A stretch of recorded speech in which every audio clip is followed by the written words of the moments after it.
नमस्कार साथियों। आज मैं आपको बताऊंगा कॉलम कास्टिंग के लिए जो है वो कंक्रीट की क्या रेशियो होनी चाहिए और इसी के साथ बताऊंगा कि कंक्रीट बनाते समय आपको किन बातों का ध्यान रखना है।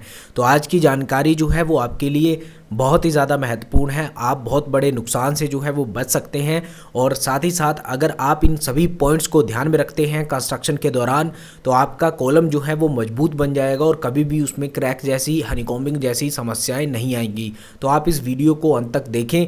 आगे बढ़ते हैं, शुरू करते हैं आज की वीडियो को। तो साथियों, आपको हमेशा ध्यान रखना है कि जब भी आप कॉलम की कास्टिंग करते हैं, सबसे पहले आपकी कॉलम में जो यूज़ होगा मटेरियल, जैसे कि कंक्रीट बनाने के लिए एग्रीगेट सीमेंट और सैंड की आवश्यकता होती है और उसमें जो है वो पानी मिलाया जाता है, तो उस तरीके से जो है वो कंक्रीट बनती है। सबसे पहले आपको जो है वो एग्रीगेट के साइज़ का ध्यान रखना है।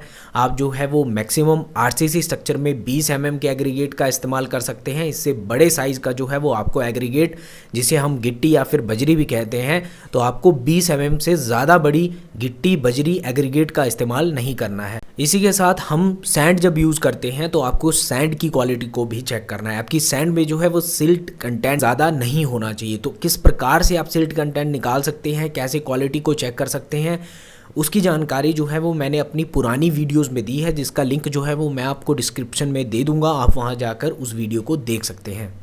सीमेंट की क्वालिटी के बारे में बात करते हैं, उसके लिए भी पुरानी वीडियोस में जो है वो जानकारी दी हुई है, उसका लिंक भी आपको डिस्क्रिप्शन में मिल जाएगा। तो सीमेंट जो है वो 3 मंथ से ज़्यादा पुराना नहीं होना चाहिए। मॉइस्चर के कंटेंट में अगर आपका सीमेंट आ चुका है, उसमें लम्प्स है, तो इस तरह के सीमेंट का भी आपको इस्तेमाल नहीं करना है। आप जो है वो सीमेंट बैग में उसकी मैन्युफैक्चरिंग डेट देख सकते हैं, एक्सपायरी डेट देख सकते हैं। इसी के साथ जो है वो ग्रेड का ध्यान रखें कि मार्केट में जो है वो 43 ग्रेड का जो है वो सीमेंट आता है, तो आप जो है वो पीपीसी सीमेंट का इस्तेमाल करें ताकि आपकी बिल्डिंग जो है वो मजबूत व सुरक्षित बन सके। तो साथियों, जो जानकारी मैं आपको इस वीडियो में देता हूं वो इंडियन स्टैंडर्ड कोड के अनुसार होती है। मेरा बनाया हुआ कुछ भी नहीं होता, क्योंकि इंडियन स्टैंडर्ड कोड जो बनाया जाता है तो उसके पीछे जो है वो इंजीनियरिंग की बहुत सारी कैलकुलेशन होती है, रिसर्च होती है। उसके बाद जो जानकारी वो निकालते हैं, जो रिज़ल्ट वो निकालते हैं, वो जो है वो इंडियन स्टैंडर्ड कोड में मेंशन होता है और वहाँ से जो है वो मैं आपको जानकारी देता हूँ। तो जो जानकारी है वो इंडियन स्टैंडर्ड कोड के अनुसार है और बिल्कुल सही है। अब कंक्रीट की रेशियो की बात हो रही है, तो आरसीसी स्ट्रक्चर में इंडियन स्टैंडर्ड कोड के अनुसार आप जो है वो M20 ग्रेड की रेशियो का ही इस्तेमाल कर सकते हैं। इससे कम जो है वो आप रेशियो का इस्तेमाल नहीं कर सकते। इससे ज़्यादा इट मीन्स कि M25 जो है या फिर M30 इस तरह की रेशियो का इस्तेमाल कर सकते हैं, लेकिन वो बहुत ही ज़्यादा हाई राइज बिल्डिंग के लिए होती हैं। अगर आप जो है वो 4 से 5 मंजिला इमारत बनाना चाहते हैं, एक कमर्शियल या फिर आप जो है रेजिडेंशियल प्रोजेक्ट बनाना चाहते हैं, तो उसमें जो है वो आप M20 ग्रेड का ही इस्तेमाल करेंगे।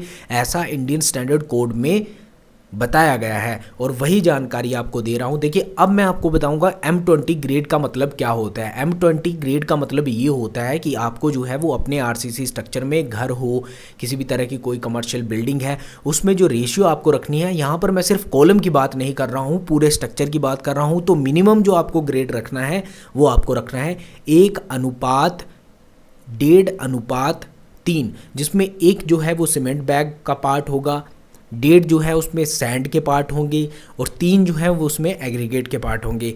तो जब आप इन तीनों इंग्रेडिएंट को इस मात्रा में आपस में मिला दोगे और उसमें जो है वो पानी डाल दोगे और मिक्स करोगे, तो वो जो कंक्रीट बनेगी वो M20 ग्रेड की कंक्रीट बनेगी। तो आई होप आपको समझ आ गया होगा कि हमें जो है वो बिल्डिंग में, अपनी कंस्ट्रक्शन में जो है वो अगर आरसीसी स्ट्रक्चर बना रहे हैं तो उसमें जो है वो कौन सी रेशियो का इस्तेमाल करना है।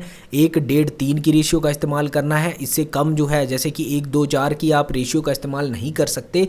वो आप पीसीसी वर्क या फिर नॉर्मल जो कंस्ट्रक्शन होती है, रिटेनिंग वॉल वगैरह, उसमें कर सकते हैं। लेकिन आपको जो है वो आरसीसी स्ट्रक्चर, जिसमें आप जो है वो बिल्डिंग बना रहे हैं, किसी भी तरह का कोई रेजिडेंशियल प्रोजेक्ट बना रहे हैं, किसी भी तरह की कोई कमर्शियल बिल्डिंग बना रहे हैं, तो उसमें जो है वो कम सीमेंट की मात्रा अगर होगी या फिर M20 से कम रेशियो जो है वो आपकी होगी, तो वो जो है वो इंडियन स्टैंडर्ड कोड के अनुसार आपकी बिल्डिंग के लिए ठीक नहीं है। आपकी बिल्डिंग्स में क्रैक आ सकते हैं।